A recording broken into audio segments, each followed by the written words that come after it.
Very much today. Marianne Ofusu, Nan Zhang, and Michelle. Just everyone wave your hands if you would.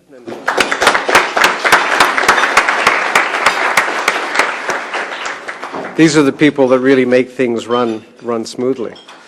Well, now it's my enormous pleasure to introduce the first of today's keynote speakers, Mr. Gobind Ankhani.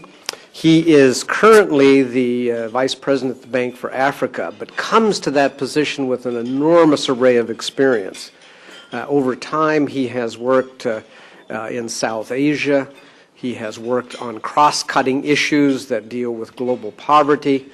It's an extraordinary array of experience, and I was particularly pleased to see that at one point in his career, he had been the head of the country team in Brazil.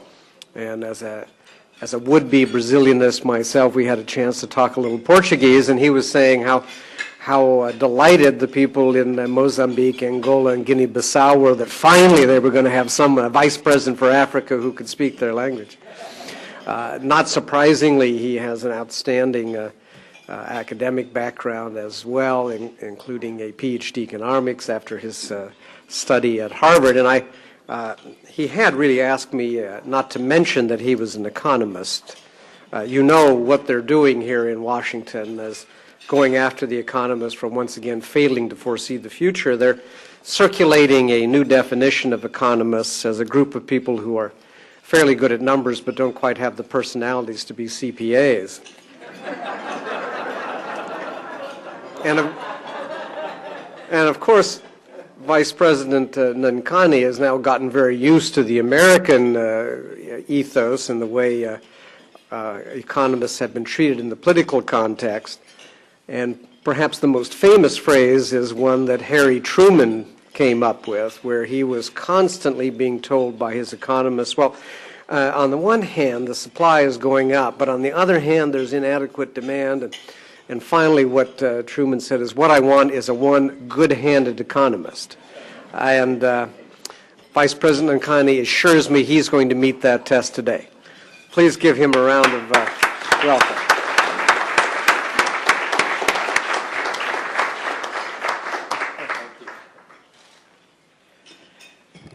Thank you very much, Kent. It's really a great pleasure for me to be here today. This is the first time I'm having an opportunity to be at the Wilson Center. I was telling Kent that I used to be an avid reader of the Wilson Quarterly before memos crowded out a lot of my reading, and I think it's tremendous that you've had an Africa program for several years now, and you were saying it's going to actually grow. You have more and more attendance at your Africa series, and I'm really delighted to be here. What I thought I might do over the next 15 to 20 minutes is really share with you some of our thinking on what it'll take to give in Africa a real chance for an export push. We think enhancing Africa's development has many underlying determinants, but an export push can make a big difference for Africa. And I think it's appropriate, given what you've been discussing this morning, that we might spend some time on this. I want to also mention that we have been doing a lot of thinking in the World Bank Group more recently, given the focus on Africa, and I want to take this opportunity also to say a little bit about what the World Bank Group, including other partners, are doing to support the African cause. A few words first, just to set the stage. We all know very much about the African Development Challenge. It's the one region in the world in which, unfortunately, the number of poor people has been rising. The number of poor people has risen from 150 to 300 million in the last 20 years. And that means 40% of the population remains poor. All the other regions of the world have seen a reduction in poverty. About a third of Africans live in conflict or conflict-affected countries. We know about the scourge of HIV/AIDS. All of this is sufficiently talked about in the press. I think what we need to recognize, though, is that recent progress has been much, much more encouraging. Indeed, in the bank, we think Africa appears to be at a turning point. And there are many indicators that lead us to believe that. Indeed, we think today we are at a special conjuncture in which we're seeing not only tremendous movement on the part of African countries, but a strong focus on Africa by the international community, and that this conjuncture really makes a big difference to what development partners like the bank can bring to the table and can do. Why do I talk about the conjuncture? Well, first, on the African continent itself, we've seen the growth of an African Union which is playing an active role, not only in terms of conflict resolution, as we've seen in countries like Togo, but also an active role in encouraging improved governance through the African peer review mechanism, which has completed at least 2 recent assessments for Ghana and Rwanda. We've seen NEPAD, which is a framework, which is a forum, but which is also a program of economic partnership for African development, play an increasingly large role. We've seen that in the Gleneagles Summit. A lot of emphasis is being put on the role that NEPAD can play with the African Development Bank, as well as other institutions like ours. We've seen many African countries, at least 15 of them, grow at about 5% a year over the last 10 years. Countries like Mozambique, in which poverty has been reduced from the upper 60s to the low 50s in the last 10 years. Uganda, Senegal, Burkina Faso, Ghana, you can name them. We see in many of these countries, too, that human development indicators are improving. There are many countries in which primary education enrollment has grown tremendously in the last decade. The average for all of Africa is already at 75%. And we see, of course, on the international scene, a lot of emphasis on Africa in terms of the commitments that were made at Monterrey, the follow-up to Monterrey since '92, and most recently at Gleneagles. And I think the goal really for us as international partners for African countries has to be to work in greater partnership in order to support every African country to reach as many of the MDGs as possible by 2015. In the World Bank Group, we've come up with an African Action Plan, which was discussed with our board, and there are 3 planks to that, which I will briefly mention. First, the importance of helping Africans to build honest and capable states through improved governance is a major plank of that. Second, to focus a lot more than in the past on the drivers of economic growth. And third, to make sure that the growth process is a shared one, that the poor, that women participate in and benefit from this growth.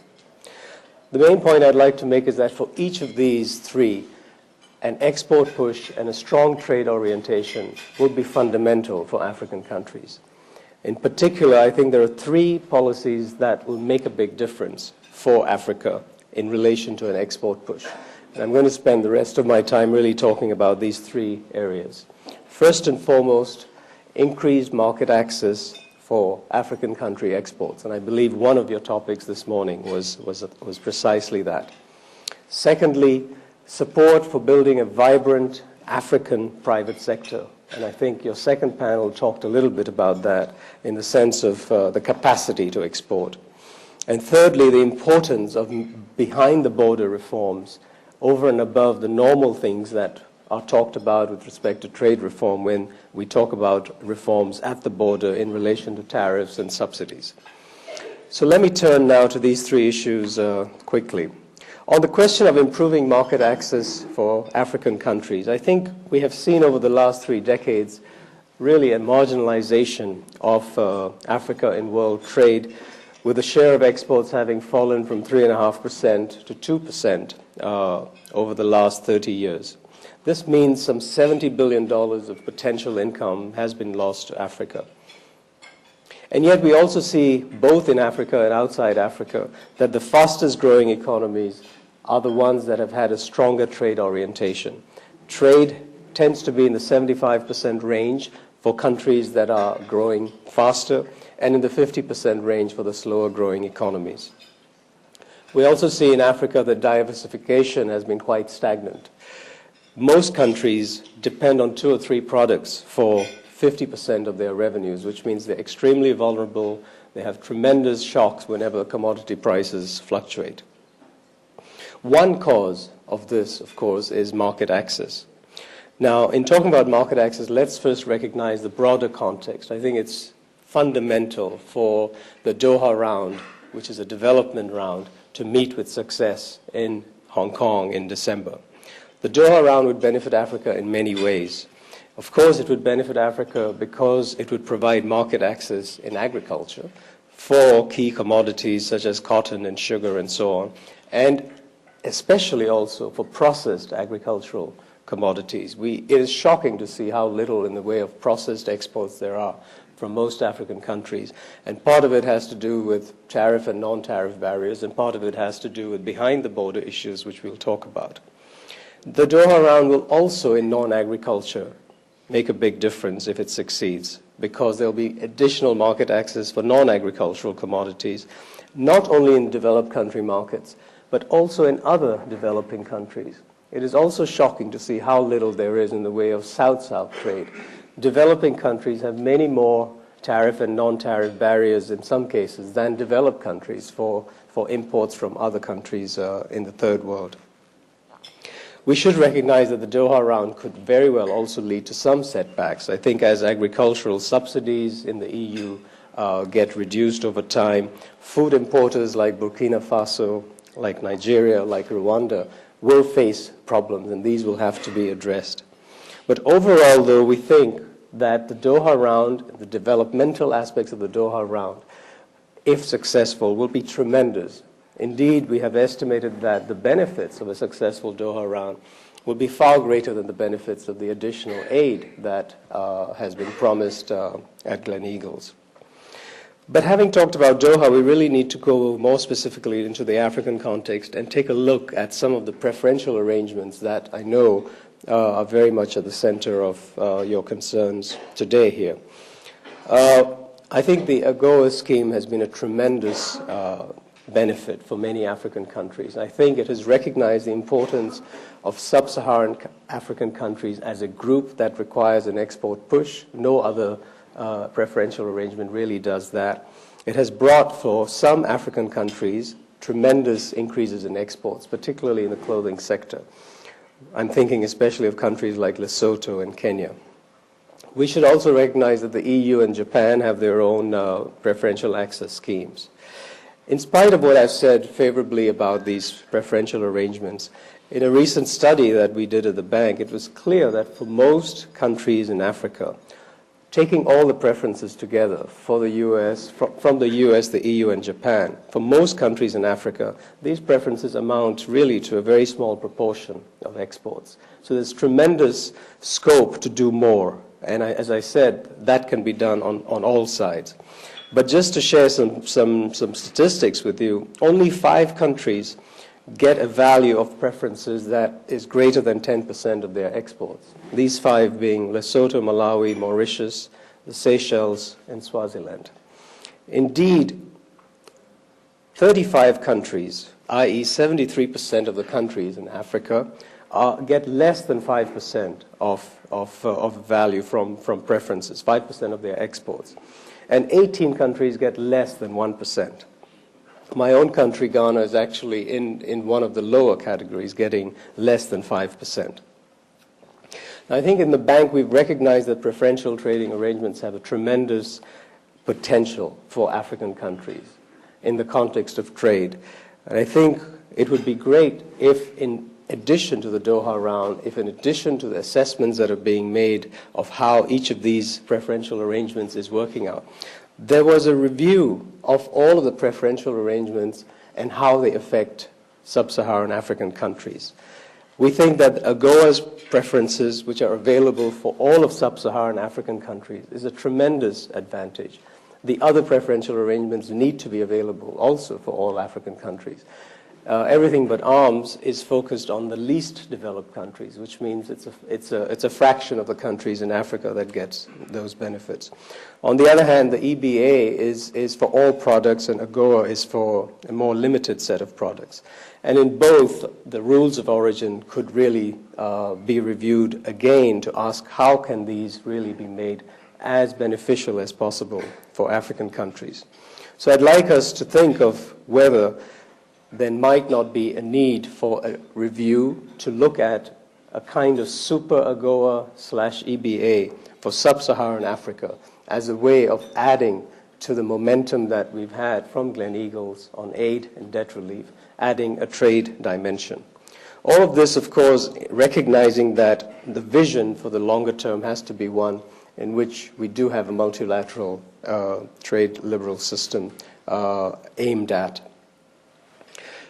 Let me turn to the African private sector issue, the second issue, which I know you talked about also this morning. One important point to note is there's no country in the world that has succeeded in a sustained development process without a domestic private sector playing a major role in it. Not just the developed countries, but if you look at the emerging economies like Turkey and Brazil and India and China, the domestic private sector is a big part of that. On the African continent, we know that it's a very difficult environment for the private sector. Private investment has remained at about 18% of GDP for at least a decade. The cost of doing business in Africa is seen to be 20 to 40% higher than in other developing countries. We've done a lot of investment climate surveys, and we've been able to look at how indigenous African private firms fare relative to non-African firms. And I think we see that these firms are smaller, they have higher costs, they have lower growth, they have less access to finance, they are less networked. And yet, when you look again at the private sector on the continent, you do see tremendous signs of change. I know Kim Jaycox here has told me that the Africa Fund is one of the most profitable funds in the group that he works in. I don't know how many of you have seen the recent CNN documentary on Africa Open for Business, which talks about 10 entrepreneurs in Africa in 10 different countries, as wide apart as Nigeria, Ghana, Lesotho, Kenya, DRC, Somalia, in sectors as different as clothing and cell phones and airlines and horticulture and mortgages. And each of these was an example of an African entrepreneur who was making it possible to have a tremendous performance of the private sector in their own sector, whether it was for exports or it was for the domestic market. Tremendous examples of private entrepreneurship from the continent. I don't know if you've seen the Doing Business report, which was issued yesterday by the World Bank. It identifies 10 countries that have had the biggest improvement in the last year in their business conditions. And one of those 10 countries is an African country. It's Rwanda. I think if you were at the World, or if you read about the World Economic Forum meeting in Johannesburg, in which NEPAD played a big role earlier this year, you also saw a strong focus there on public-private partnerships, particularly in infrastructure. So things are not as we read them to be all the time. The African private sector issue is a major issue. I think we are studying the investment climate surveys to see how best we can tailor our support to the African private sector. And let me just give a few examples of what we're doing. We have investment climate assessments already done for 14 countries, and we have another 12 in the pipeline. The Doing Business indicators, which look at 150 countries globally, include 33 African countries. We're doing a lot of value chain analysis to look at supply chains and to see where the binding constraints are. We're supporting a lot of public-private partnerships, especially in infrastructure. A good example of that being the recent West Africa gas pipeline, which supplies Nigerian gas to 3 other countries, Ghana, Togo, and Benin. The IFC, our sister organization, is working on PEP Africa, the Private Enterprise Partnership for Africa, which is supporting, among other things, subcontracting links between smaller firms and larger firms. And MIGA is looking at a post-conflict investment insurance fund for post-conflict countries in Africa to encourage investments in that sector. So there's still a lot to be done. It's absolutely essential for the private sector to play its strong role, and I think we see this as an area that requires continuing support. And finally, let me turn to the third issue, behind the border trade reforms. We know that in the African context, tariffs have been falling considerably. In fact, tariffs have fallen by about a third over the last 10 years. There is some scope for binding these tariffs at a lower level, but that's not where the issue is. The bigger challenge really is to create a world-class domestic investment climate where exports can really grow rapidly and can be diversified in this very competitive and globalized market. There are many options. You can think of natural resource-based exports. I think countries like Chile and Brazil have shown the way on that. And Botswana is doing that in Africa. You can think of manufactured exports a la East Asia, and I think countries like Mauritius and Lesotho are doing that. Or you can think about exports even of services a la India, and Senegal is doing that in a big way with the EU. But the challenge is really on the behind the border side, have to do with a host of issues. First, competition is relatively weak across enterprises in many African countries. But perhaps more importantly, what you have is issues relating to property rights, protection, to commercial dispute resolution, trade facilitation, infrastructure, roads and ports are a major bottleneck. Customs and other trade-related institutions remain a problem, access to finance.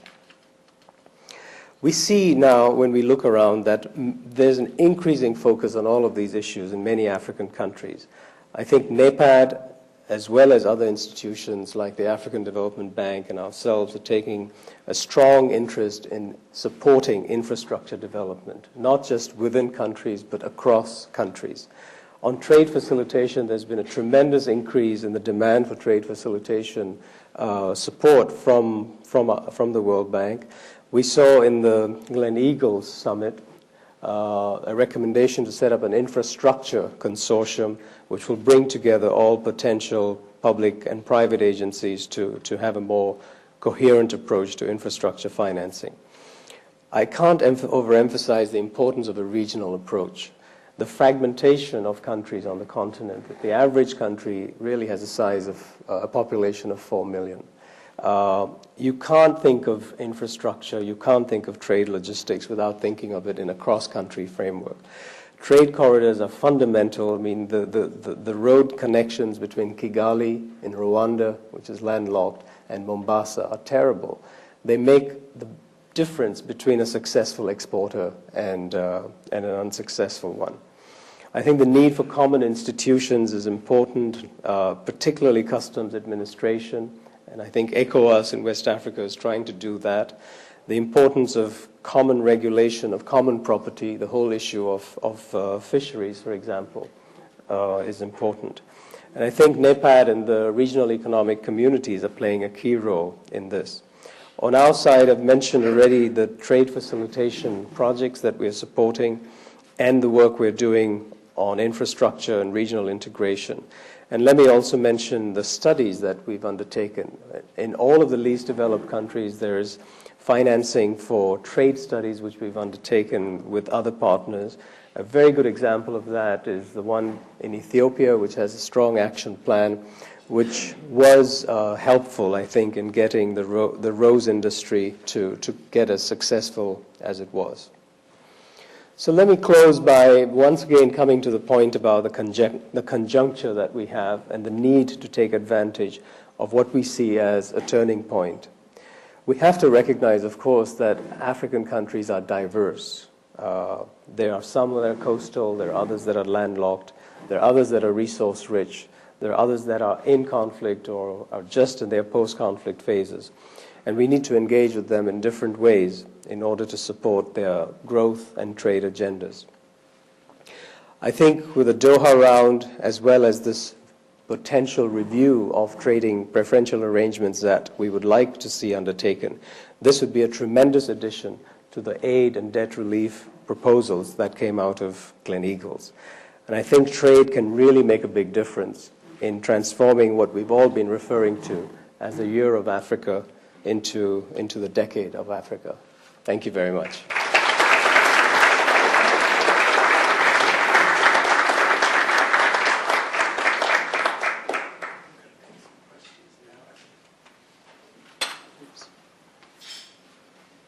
Gobind has very graciously agreed to take some questions. Why don't we take advantage? And he's going to have to slip out certainly no later than 2:30. So if you could be fairly brief in your questions. John Sewell. Thank you. That was an excellent speech. I've got just two quick comments. You have a marvelous opportunity coming up when your board meets very shortly in the reconsideration of the integrated funds, which, as you know, the fund in Geneva is eligible. Only the least developed countries are eligible. And one of the issues on the table is, do you expand the eligibility to the IDA-eligible countries, which would cover most, if not all, of Africa? And I would hope that that issue is dealt with in the Development Committee so you can move the discussion, which will help the Doha negotiations themselves. The other benefit of the integrated fund is that it has done a better job, I think, of almost anybody in coordinating the donors and linking it to the poverty reduction strategy process. Because I think one of the real problems with Africa, which you have to deal with sometime, is there's just too damn many donors doing too many things in too many places and tripping all over each other. Now, I realize that the World Bank can't do this because you're seen as the big player in the block, but there needs to be some effort to get maximization out of the multiple resources that are going into Africa. Would you go ahead and answer Okay. that, and then we'll turn to the... Oh, answer this. Yeah, okay. Yeah, I think you're absolutely right. I think the integrated framework approach has been tremendously successful at pulling together all of the donors. And it would be terrific to have it extended to all IDA-eligible countries. But let me say that certainly in the World Bank, we've also had a number of other non-LDC countries in Africa that have requested support on trade analytics, countries like Kenya and Ghana. And we have been engaged in doing that already, but I fully agree with you. The donor coordination point, I think, cannot be overemphasized. We've had a recent declaration signed by all bilateral and multilateral donors coming out of Paris.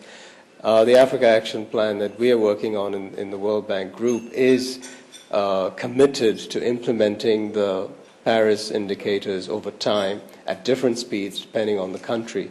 And the other thing that we're borrowing from the Tanzanian experience, which we want to support other African governments that want to do this, is to have an independent evaluation of all development partners take place periodically. It could be every 2 years or so, and in Tanzania this is very successful, where in fact the independent evaluator can point fingers at anyone who is really not pulling in the same direction, whether it be the World Bank or any country, or in fact even advising the host country government. It's been very helpful in Tanzania. Please introduce yourself. Yeah, thank you very much. My name is Mdungwazi Baloyi. I'm with the Embassy of South Africa. The question that I want to raise, I think it's related a little bit to what John raised, which is the question of erosion of preferences as we approach Hong Kong. That a lot of the concerns that have been raised around that issue, it's this potential that preferences might be eroded as countries bind themselves with the new disciplines that will be agreed to in Hong Kong. And the challenge now is to design something that will make it possible to cushion the sort of adjustment processes or reform processes that will have to result out of that.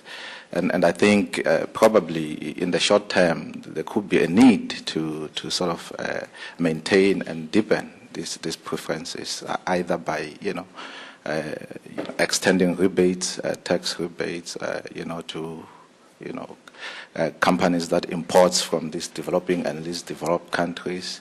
But in the medium to long term, there's also a need, to also begin to interrogate some of the proposals that have been raised, around, aid for trade, where, questions such as improved competitiveness and building the sort of supply side capacity among these developing countries will have to be explored in a broader way.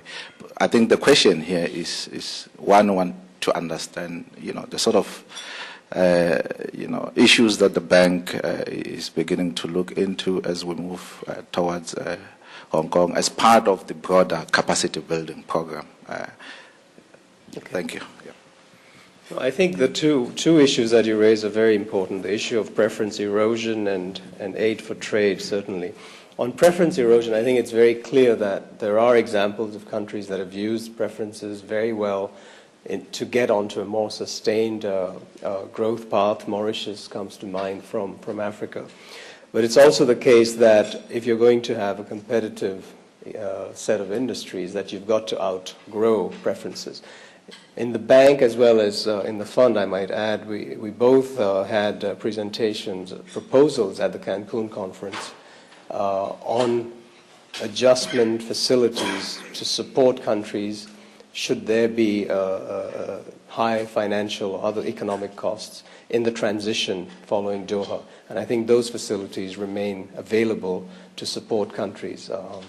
On the aid for trade set of issues, I think these are precisely the kinds of issues that the behind-the-border points I was making are aimed at. I think there's a lot that countries need to do to take advantage even of existing preferences.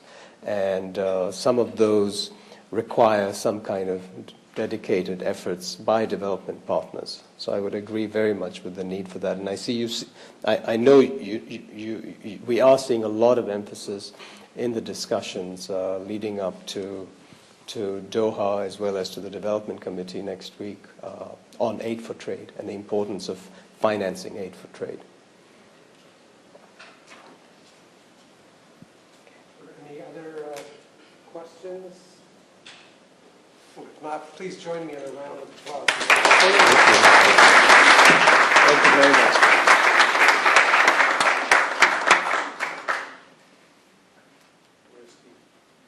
If you will just bear with us, we should be having dessert too, I think, on the agenda.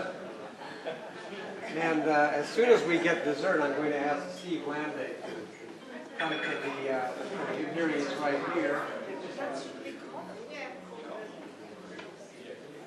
Steve, why don't I go ahead, even before we get dessert, why don't I call on you? All of you will remember Steve Landay from this morning's session, a deeply knowledgeable individual. We talked briefly about his distinguished career first in the Foreign Service, then at USTR. He really is one of these people behind the scenes that makes trade policy and makes trade policy work in Washington. One of the things they didn't mention this morning, that he is also the author of an excellent book on trade, one that, as I remember, Steve, that focused on the Trade Act of 1984. And if you want to focus on the evolution of trade policy, get a sense of where it is today and where it's going in the future, I recommend that book to you. It sits much thumbed over on my own shelf. Steve, let me call on you and just to say a few words of wrapping up.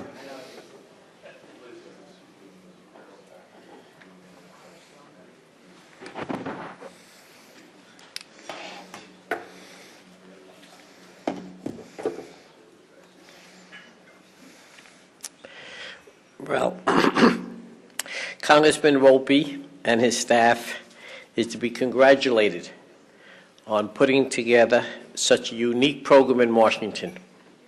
Frankly, I know of no such program put on before that brought trade experts and development experts together, brought non-government organizations and trade liberalizers together, CAFTA supporters, without a word of friction or anger expressed today.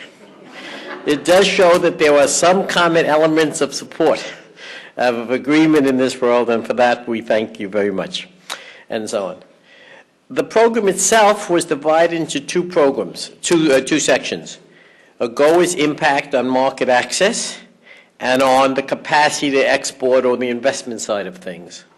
What was most amazing when I was jotting down some notes to do this summary or this wrap-up was how similar the two sessions were, and how points made in one session had the same kind of repetition in the other section, and so on. A couple of ideas immediately came to mind. None of us will forget the humorous reaction to Minister Kutui's comment that the flower industry is very successful, perhaps because there's no minister of flowers.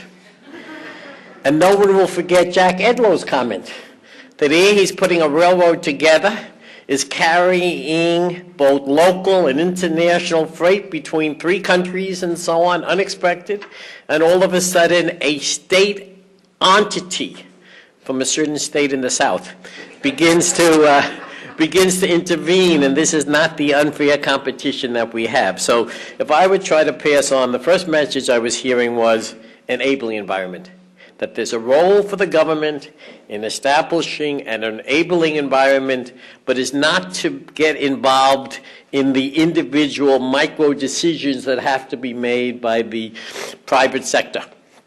It's there to strengthen, to help develop the private sector, but then step away when you have these opportunities. And that's the 3 stools, again, of the private sector: the infrastructure role, the government role, and of course the trade role. Second thing which really impressed me was the commitment to AGOA, or we could say African development. Again, in a period of great partisanship in the trade area, referring again to CAFTA, but that was the flavor of the month last month and so on, that everybody focused on and so on. We heard Flory Lizier say, we have to make AGOA better. We have to see if we can diversify it. We still have to protect the textile and apparel area and make sure that can grow. And we heard, which I thought, for those who are not in the trade section, let me say there's no more powerful staff person today on the Hill than Angela Ellard. She comes across very quiet, friendly, but let me tell you, she does a very good job working for Chairman Thomas. And her words were, I have bipartisanship on this program, and we want to hear and listen. No one said AGOA for.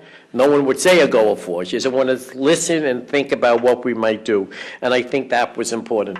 There was the commitment of Mr. Jaycox, who basically said, I had not met him before, but I've certainly heard of him, says, I spent 30 years in this game, and I think I finally put something together that might be working, that might be profitable, focusing on African companies that have the ability to go multinational and making money. 35%. When I heard that 35%, my checkbook came out and so on.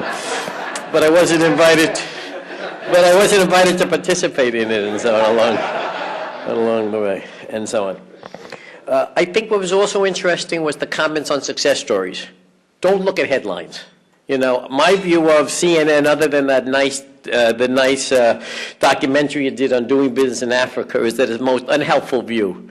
Anybody who goes to Africa, and are you from ABC? But we appreciate that. But seriously, anybody who goes to Africa and then comes home and everybody tells you, how did you go? And they talk about the CNN article, you say, excuse me, it's not this continent. I don't know, maybe you went to New York, but it's not what happens in Africa. But in any case, and so on, the success stories. The flowers, that really blew my mind. The Israelis lost. That doesn't happen in this world and so on. But they had the flowers, they were out. The Dutch, they discovered New York, they lost. It's Kenyan flowers and so on. But the vegetables, as well as the experiences in the private sector. Again, I don't want to just get stuck on railroads and so on, or some Ed Jaycox. I thought that was most useful. I think it was useful to the measurement, the point. And this is something I think we'll remember. If you go into a border crossing, it takes 3 days, forget it. It's over, and so on. If you have, I think this is really focusing on the message that we all deliver, and that is you got to look at the specifics of what happens, and particularly in Africa, where even though there's failures, let me also mention the textile example of Flory Lizier. It's not the fact, we all know what's happening with apparel trade, but there's a lot of individual companies that are doing extremely well, so I would highlight that as well and so on. I would finally highlight, and there's many other points to highlight, so I'm not trying to cut short with anything and so on, but I would finally highlight the point that was made that Africa was welcome for investment. There's a new diplomacy in Africa, to quote Minister Kutui, And Minister Katui could not be more clear when we got to the question and answer session. He said, the new diplomacy for Africa is not a slavish alliance with the United States, with developed countries, or is it with the advanced developing countries? In fact, maybe the biggest potential in the WTO and the Doha round is the opening of the markets of the middle level or the advanced developing countries and so on. I thought that was most useful. What Ambassador Love said, 1 million Americans. Well, I don't know anybody wants 1 million Americans, but that's a different issue. But having said that, but the message was very clearly delivered. People want to come to Zambia, let's see what we can do together and so on, etc. So I think that was important. In conclusion, I would say the following. One clear message, and Congressman Volpe, how should I say, given your past experience, this is perhaps the most important message, is let's not take our eye off the ball. We all know that Washington is concentrating on Iraq, is concentrating on New Orleans, and in less than a year, we'll be, in fact, in a few months, we'll be concentrating on the next election, and so on. This development, African decade, African time, is moving now. It has to be expanded from pure trade into trade and development. So the message number one, and I think we all have a job to do, let's move in this direction. He pointed out the fact that John Sewell and Bill Christ have various trade and development events that are coming. I hope that each one of these events conclude with some political message to deliver to the Hill. Not Hill, I said hell. Same thing. But anyway, not a lobbying measure. We don't do this. But it's a message that must say, this is what we have to focus on. These are the ideas we have. I think the second, and was best reviewed by Mr. Gobi Namkani in his particular statement, that the international community is being called now up to the plate too. It's not only the U.S. And whether it's the integrated program, which John Sewell mentioned, whether it's the NEPAD is the vehicle, I don't know. Maybe it's the African Union. I cannot comment. But there is no better time have we ever had than today to try to bring the capacity building together with the opening market access, with the willingness, to quote someone else again, of the big guys on the block like the World Bank, the IMF, the commitments of bilateral governments during the meeting in Glen Eagle and so on. Quick aside, Bob Zellick, who has done an unbelievable job in USTR, is now sitting in state. There's all kinds of uniqueness and advantages, that kind of thing. But I think that's the way I think I would conclude, by basically saying that, that this particular meeting identified the challenge. We were fed very nicely, thanks to Data and Daimler Chrysler, which we appreciate immensely and so on. We were fed very well, but now the work really begins. And no free lunch means to me that we have to make sure that the enthusiasm and the intellectuality shown at this particular session is carried forth, so we really do have a successful economic capacity, market access kind of effort towards Africa. Thank you all very much.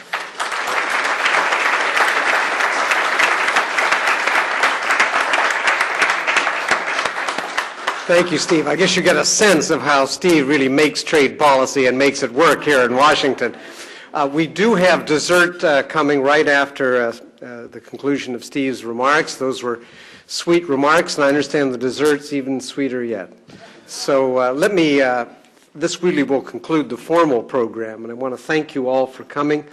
Keep your eye on our website. Howard's Africa program is extremely active.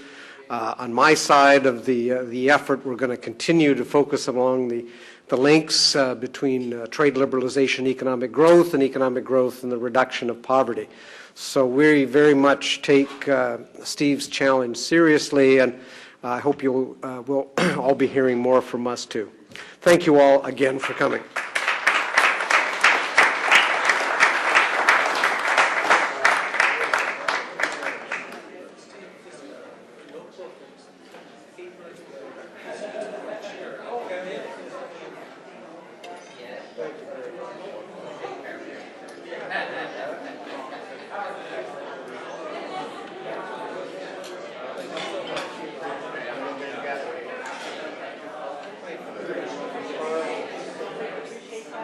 Thank you.